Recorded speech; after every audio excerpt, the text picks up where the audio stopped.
On today's episode, who was arguably one of the most high-profile free agent acquisitions in a high-profile free agent class, Xander Bogaerts entered this season with a whole lot of expectations for the Padres, and he, well, much like the rest of the team, fell a little bit short. Talking about this season, what went right, what went wrong, what to expect going forward in the next edition of our player review series. Let's get into it. You are Locked On Padres, your daily San Diego Padres podcast. Part of the Locked On Podcast Network, your team every day.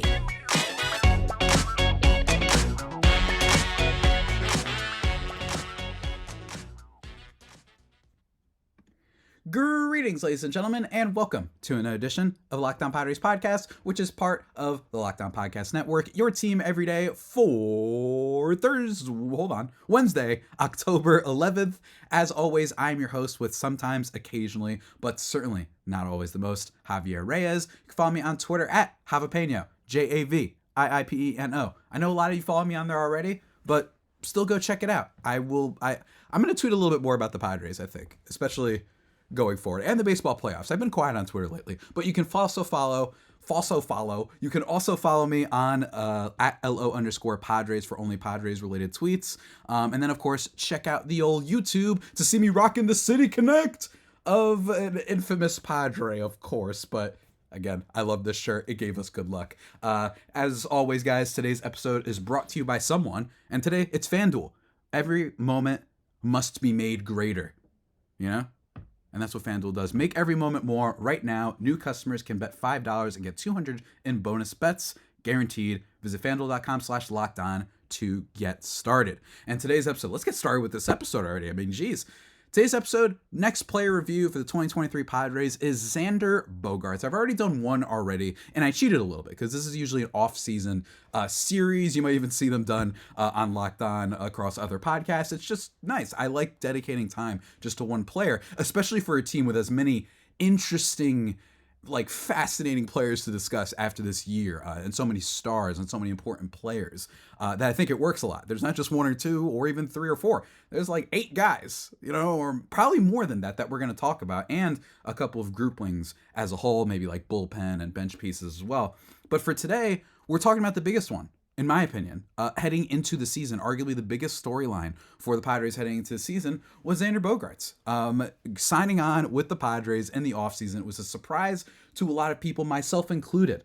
I was not rooting, I don't want to say rooting exactly, but I wasn't expecting all that much of a huge splash from the Padres this offseason. I figured that Juan Soto was enough, and I am somewhat being proven these days that maybe he should have been enough. But nonetheless, the Padres gave him an 11-year, $280 million contract, and I think that it's worth pointing out.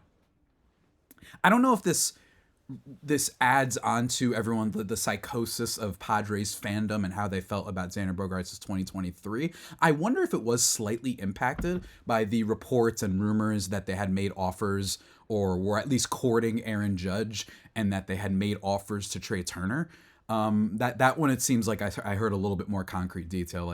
They were interested in Judge for sure, and they were talking with him, but I don't know if an offer was made. While Trey Turner, reportedly, again, there was things that said he actually turned down more money from the Padres. And it turns out Trey Turner at first was totally, we dodged a bullet, but now he's apparently God. It's kind of crazy what has happened to Trey Turner. Go look up that dude's stats ever since the Phillies fans started cheering for him. It's just incredible stuff. But I wonder if that is adds on to the fact that everyone was all right, we didn't get Judge or Trey Turner. They clearly wanted those guys, but we got Bogaerts, So I wonder if that adds on just a tiny fraction more investment from fans, I wonder. And heading into the season, I mean, you got Soto and you got Tatis coming back after just a few games of serving that suspension. But I really do think that Bogaerts was kind of the new flair for this team this year. You already got Soto. We've seen Tatis before. And there's other exciting stuff on this team. But Bogaerts, I think, was kind of the biggest story. And unfortunately, in a lot of ways, he kind of disappointed this year for the Padres. And don't get me wrong, I don't want to make this this isn't going to be a Bogaerts bashing, right? But it is just factually true that with a giant contract in all sports, and certainly all players in baseball, that there's a lot of expectations. And I think that one of the things that happens all the time is that we get these players that sign huge deals, and the first year tends to be pretty underwhelming in a lot of ways.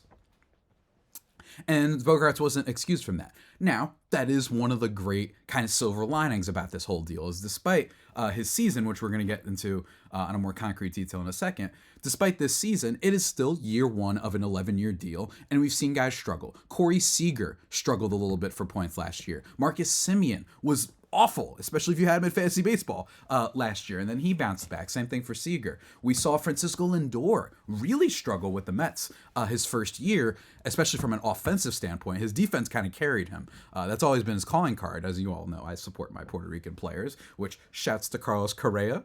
I'm telling you guys, the Puerto Rican power is real.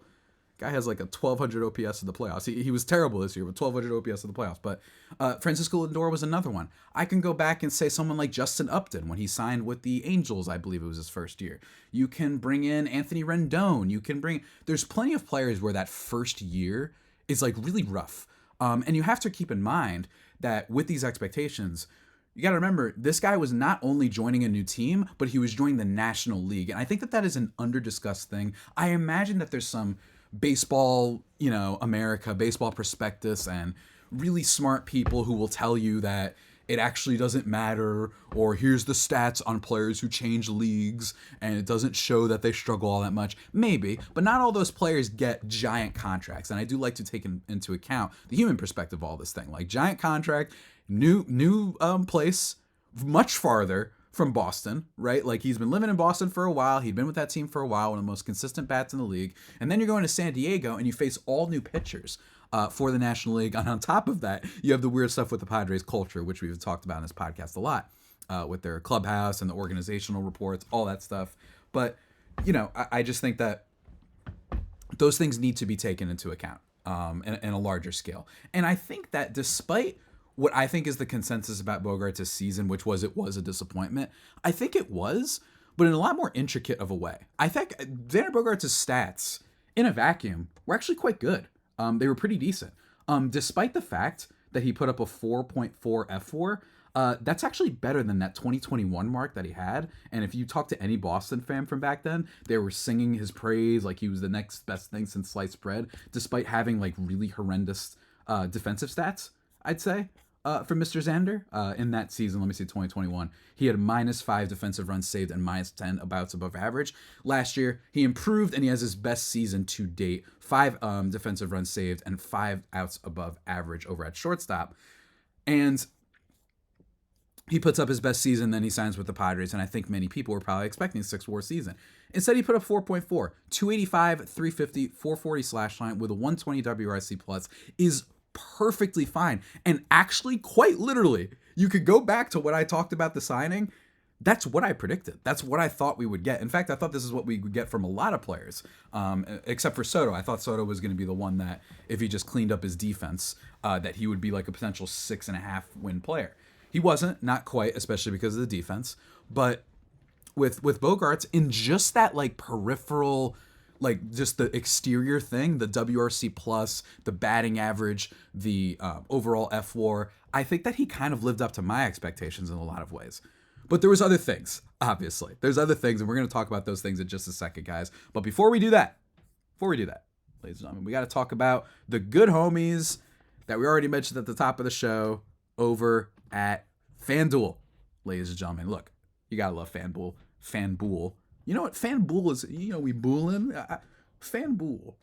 They got to have some type of like nickname that could correlate with their business, right? What do you say, FanDuel or FanDuel? Anyway, enough, guys. October baseball is back, and you can make your postseason debut with FanDuel, America's #1 sports book. Join FanDuel today, and you'll get started with $200 in bonus bets guaranteed when you place your first $5 bet.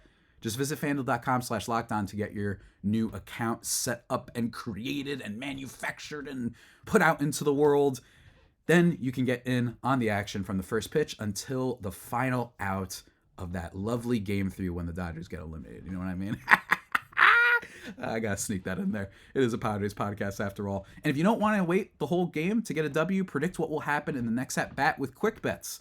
So head on over to FanDuel.com/lockedon right now. Step up to the plate this postseason with $200 in bonus bets guaranteed. Make every moment more with FanDuel, official betting partner of Major League Baseball.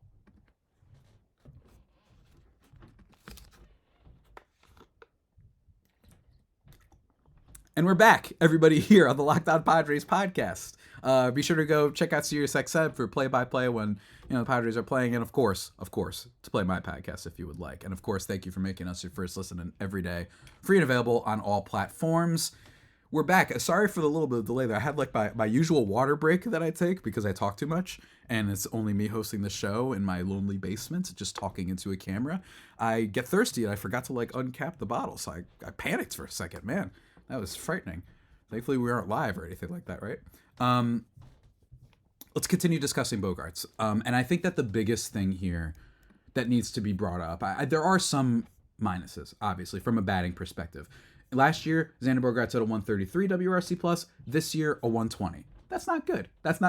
And in a lot of ways, he also, in terms of some more advanced stats that you can easily look up on Baseball Savant, his overall power numbers did go down a little bit. Max exit velocity went from 113 to 111. His launch angle, which I think is a big thing, went from 10.2 to 7.9, which was the lowest he'd had since 2020, the shortened season. So if you don't want to count 2020, then you would have to go all the way back to 8.1 back in 2017. So that showed you that put the ball a little bit more on the ground. In a lot of ways. His hard hit rate also went down 39.5% last year to 34.6% this year.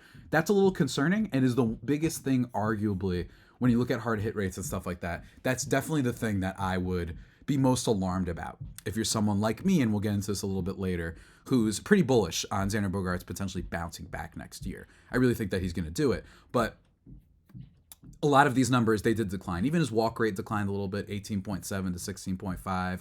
I already mentioned the hard hit rate. He messed up a little bit. His strikeout rate actually went down this year, which was one improvement, 18.7 to 16.5%, which is the lowest he's had since all the way back in 2015 with 15.4. But he's never really been a big strikeout guy. So to me, the only thing that would have been worth noting there is if his strikeout rate spiked. And thankfully it didn't, which just shows that Bogaerts was still good at his selecting pitches this year. He looked comfortable in a lot of ways with what was being thrown at him. Oftentimes, in my opinion, this year. I just think that there were times when, he also gets hurt this year. And I think that's one of the biggest things that needs to be brought into this equation and discussion is that after Bogaerts was hit on his wrist, he was dreadful for a while. And people are probably going to remember that Xander Bogaerts started off this season absolutely on fire. And it was only until he got hit on the wrist when you really started seeing him be anemic. Yeah, he'd been slumping a little bit before he got hit, but it was more of a, okay, this is what happens with players sometimes. It is a long season. But for Bogaerts, his splits were pretty disgusting. To start the season in April, he hit 290 with a 393 on base and a 490 slugging. 6 home runs his first month with the Padres, which made me start to think, oh my God, are we going to... Xander Bogaerts isn't usually a huge power hitter, but he was for the beginning. It, of course, declined a little bit, especially when you look at stuff like ballpark factor and that a lot of his home runs weren't expected to be home runs in other places. I think his first 2, I believe, one of them against the Rockies come to mind. I think it was 2 out of 30 ballparks. I don't have it right in front of me, but that's one thing. And then he had an absolutely heinous May. 200, 283, 263 slash line. The slugging was just gone. In fact, it was gone for 2 months. Month after that, 369 slugging percentage, which is awful. And then in July, he bounced it back up to 417 and then back to 378. That just goes to show you the Bogaerts power wasn't there, and that's evidenced by the hard hit rate. And to me, I think that there's a decent amount that you could put that on his injury when he was hit. I know that he actually kept playing through it and all that. It was one of those injuries that players can get hurt and them still be playing. And I think that that's an important thing to do when you're analyzing stuff. For example, in the NFL, everyone's making fun of Joe Burrow. For the record, the memes are pretty funny about how he got his contract and he stinks now. Well, he had that calf injury preseason. Justin Herbert last year had the big rib injury where he looked like he was going to explode in pain in a Chiefs game, and then his numbers were down last year. Sometimes just because players are playing, that doesn't mean that they're not hurt, and I think you have to pay attention to that because things can go wrong in a lot of different ways, and I think Bogaerts was an example. Now, I know he'd been dealing with this wrist issue for a lot of his career. So that speaks to one, that him getting hit this time might have been the trigger that really messed with him. And number 2 speaks to the lack of competence when it comes to, in my opinion, the Padres.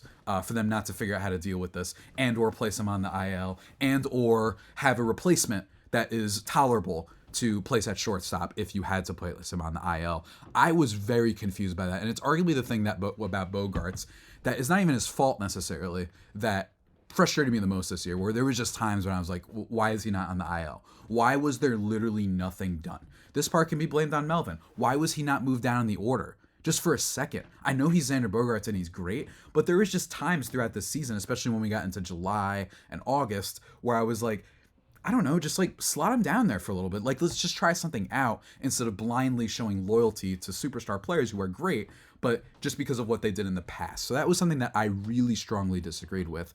And again, the things weren't great for Bogaerts this year. I already mentioned that, and I mentioned that his ground ball rate went up this year. I'm trying to find the exact number for his ground ball percentage.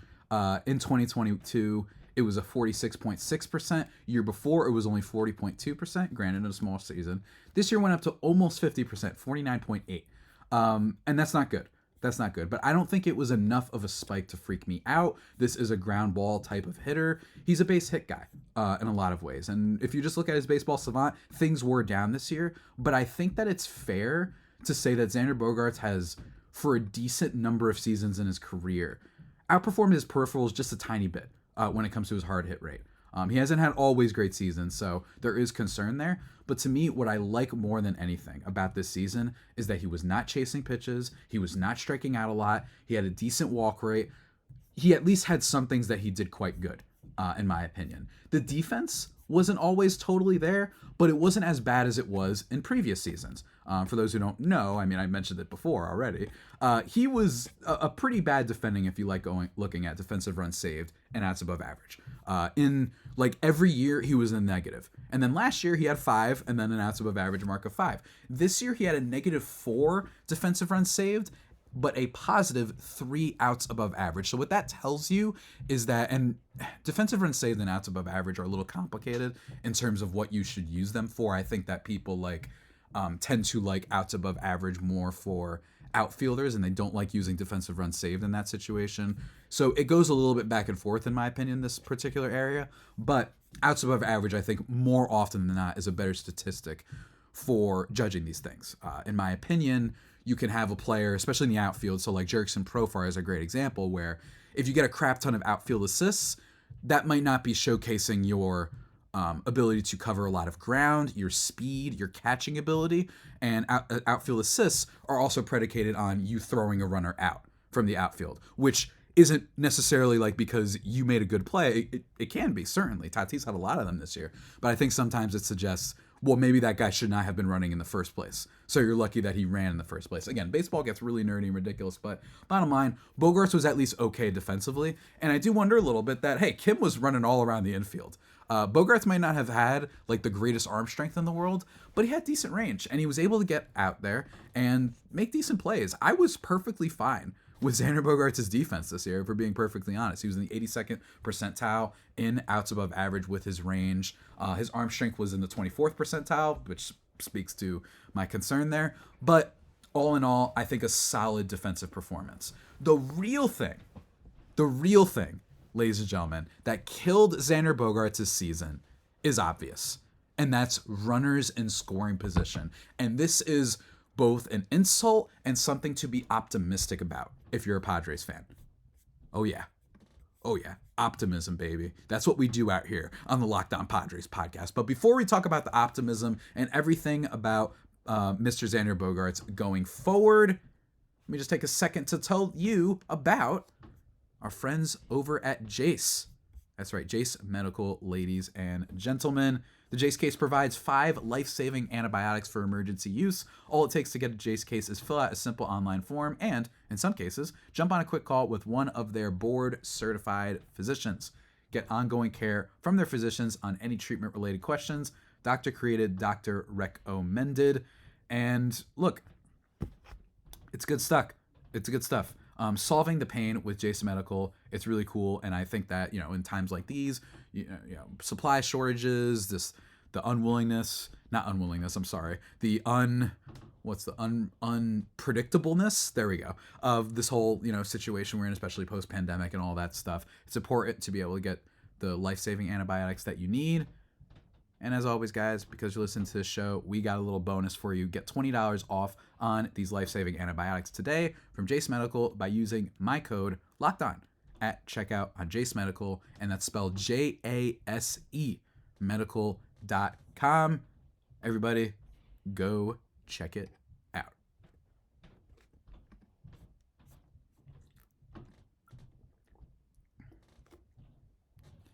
And we are back, everybody, here on today's Locked On Padres podcast. Of course,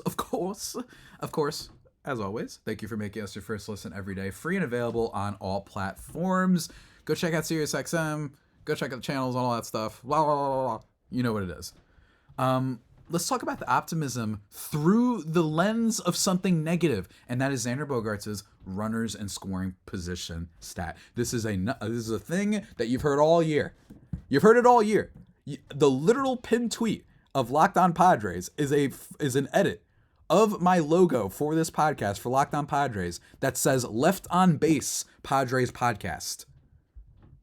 I don't know if you could see it through here. I was a little bit too lazy to just upload it for this video, but that's the literal pin tweet for my podcast account right now. And it fits because that was the story of the entire Padres season. Don't get me wrong. We can also talk about relievers, I think was a big thing too. I think the bullpen showed oftentimes that they were really bad in clutch situations. The Padres were terrible in that regard in every way.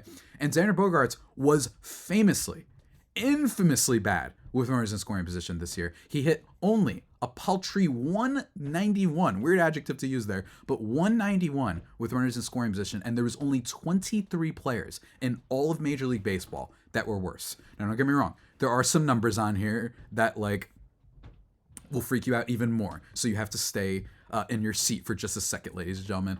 What I think was really great is that Baseball Savant has some clutch stats, and they tell you if you're ahead, you know what I mean? How many games were you ahead and what you batted when you're ahead versus behind. When the Padres were ahead this year, 308, 370, 500 /line for Mr. Xander Bogaerts. Good for an OPS of 870. And when they were behind, 257, 329, 358, 687 OPS. Now, I don't know what the league average is necessarily for hitters when your team is behind, especially heading deeper into games, but that wasn't great. And then in terms of specifics, I already mentioned the 191. In terms of specifically, man, some of these numbers are just iconic, and I've said them on the show before. With a runner on first and second, specifically, first and second, Xander Bogaerts hit 93 this year. 93, and grounded into 10 double plays. My Lord, wow. 10 double plays in those situations this year. And then with runners on first and third, he hit 167 with a 250 on base. So yeah, he doubled his numbers, nearly doubled his numbers with runners on first and third, but it still wasn't any good. Also 3 double plays grounded into there. And then with the bases loaded, which this is the one that really made my eyes pop out of my socket. Bases loaded, he hit 71, below 100, 71. That's right.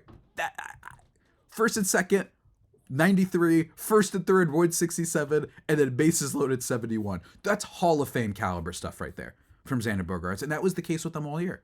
That was the case. They had no winning engine, and they had no desire to perform, and he's not the only one. The entire Padres team was pretty anemic when it came to high leverage situations. Manny Machado will be the next one that we discuss when it comes to that particular facet of players on this team this year. He will probably be the next biggest culprit, at least in my opinion, when it comes to that regard. But man, that's just awful. It's just awful. And I think that one of the problems with runners in scoring position is that you need runs to win.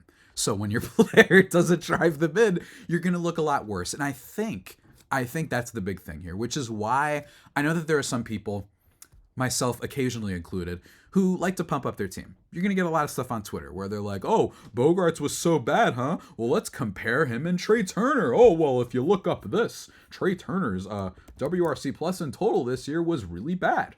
You know what I mean? Oh, he had a, what did he even have this year? Let me see here. He had a 108 WRC plus, but everyone says Xander was the big bust this year. He was worse defensively than Xander. All those things.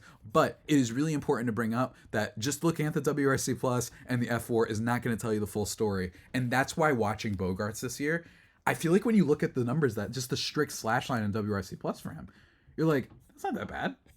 You know what I mean? I mean, especially for a first year.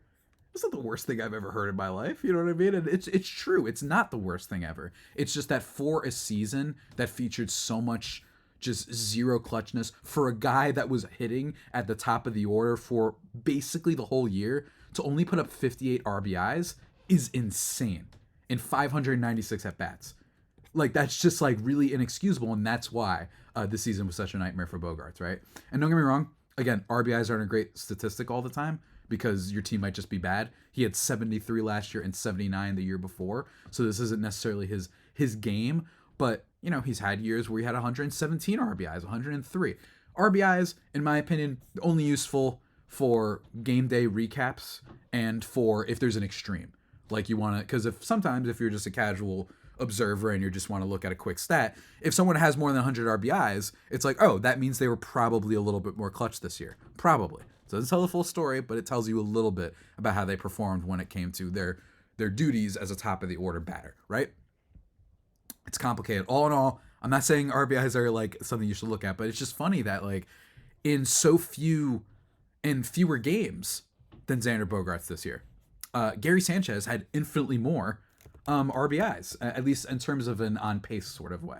Like I said, Xander Bogaerts had 58 RBIs. Gary Sanchez, in just, let's see here, 75 games, had 47, which just shows you that, like, Gary Sanchez had some moments where he actually drove in runs for us. So, shouts to him. But for Bogaerts, this is easily the biggest heel. Don't get me wrong, we have to worry about that hard hit rate. We have to worry about the injury. But to me, the biggest thing here is if you gave me that slash line, that WRC plus, that OPS, that on base percentage, that ability to not swing at bad pitches and generate a decent amount of, plates per at bat, get some walks, I would be fine with that, because all he had to do was just drive in some runs. And then we would look at this slash line a lot more favorably. So that's basically, in my opinion, the story of Xander Bogaerts this season. If he was just a little bit more clutch, I think we're fine with it. And I think we're actually thrilled with it in a lot of ways. Because again, this guy, not necessarily going to be able to replicate, say, the 141 WRC plus he put up in 2019. It's very good, it's possible, but that's not something you should always be expecting when you sign a superstar player. You should be hoping for it, and most of all, just hope that they don't absolutely tank in the way, say, Carlos Correa did for the Twins this year, playoffs not included, and say Jose Abreu for the Houston Astros, who, by the way, just homered at the time of me recording this, which is hilarious in the postseason. So don't get me wrong, it's not the end-all, be-all, but it is really discouraging that in your first year with the Padres that you weren't able to step up big. And I really think that that's the full story.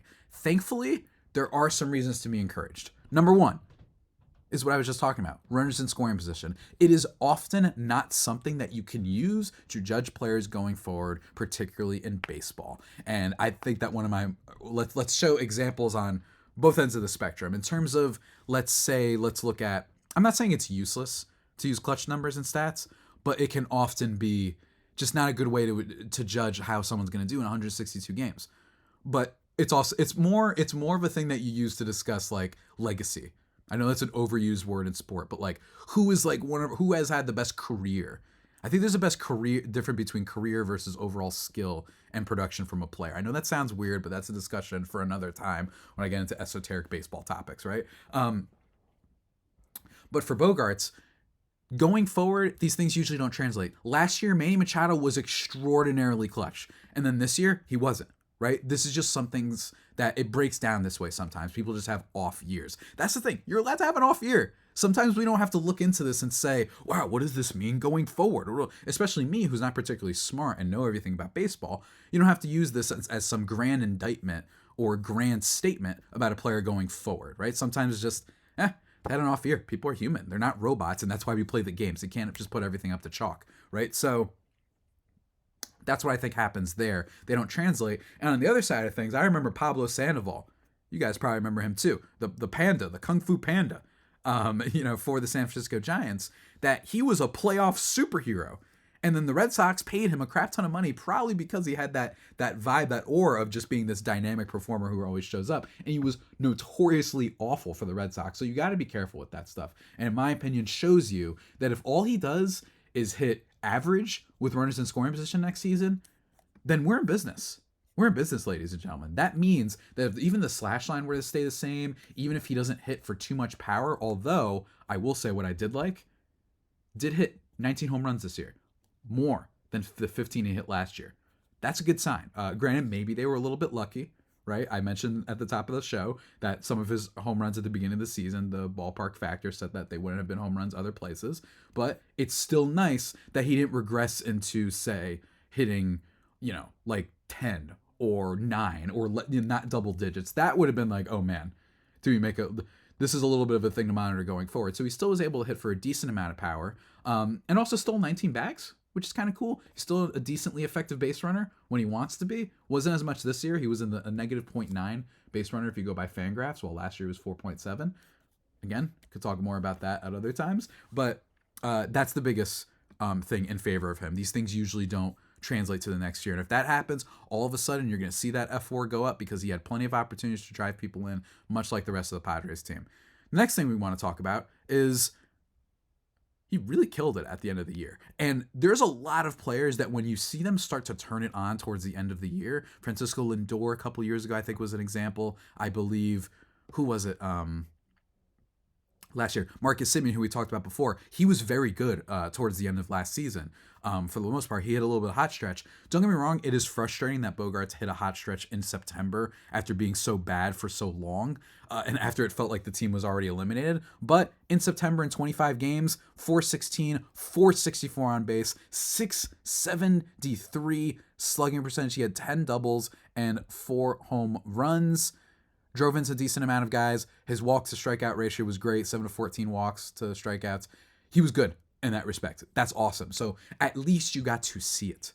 You got to see that he went on fire, and you saw what it looks like when he's on fire, which is a really nice change of pace. I know that's not a sport that a term we always use in baseball. It's more of a football thing, but a change of pace player that isn't a Machado, Soto, Tatis, type of player who's hitting the ball into the bleachers, but he's just giving you those doubles. He's getting on base. He's not swinging at too many bad pitches.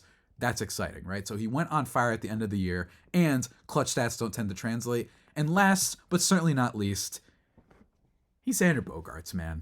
He's Xander Bogaerts. This has been a player that has been so consistent for so long. We can debate the intricacies of the 11-year deal and how this might look in year 5 or 6.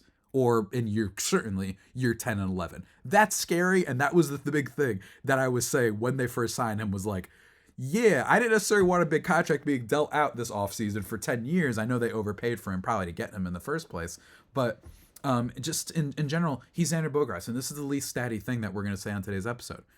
He's Bogaerts. For the last few years, let me just read his WRC plus numbers. 120, last year 133, then 129, 129, 141, 133, weirdly 95 in 2017. That was a weird year. Then 114, 111. He's been really steady for a long time. He has a winning pedigree. He's been a World Series champion multiple times. I know some people have left comments on this here channel saying, oh, well, he wasn't their best player.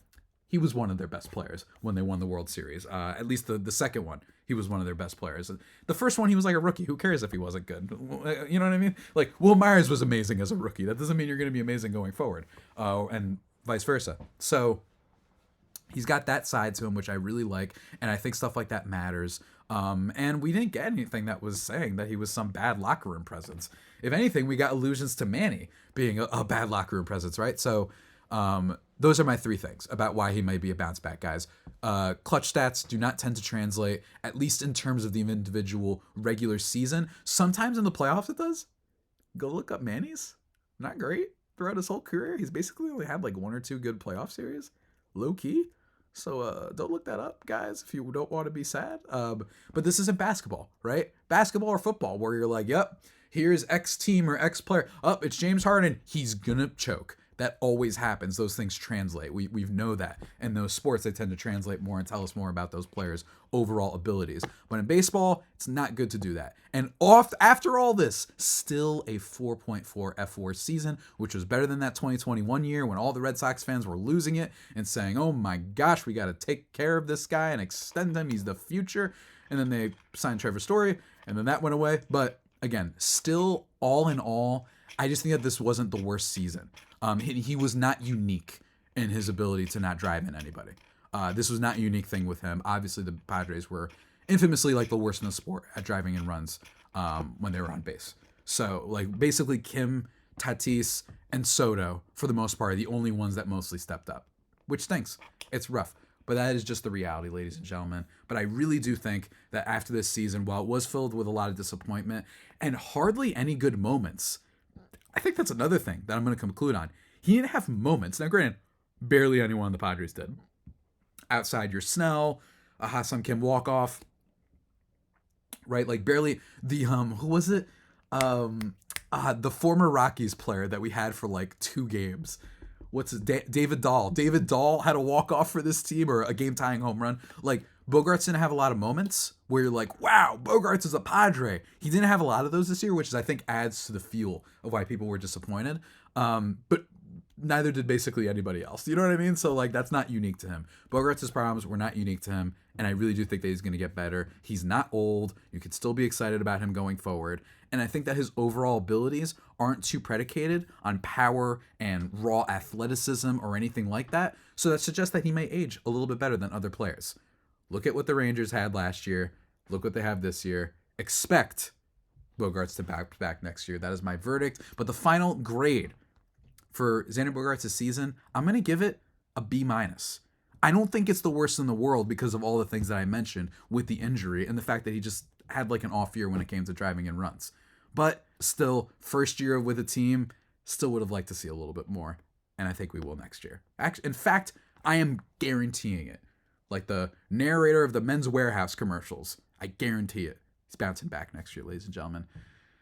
But with that all being said, that about does it for today's edition of the Locked On Padres podcast, the only pod that may be better than the Padres themselves. Remember to subscribe to the podcast wherever you get your podcasts from. Follow me on Twitter at Javipeno, Javiipeno, or at LO_Padres, or Locked On Padres on YouTube. Tomorrow, I don't quite know just yet what we're going to do.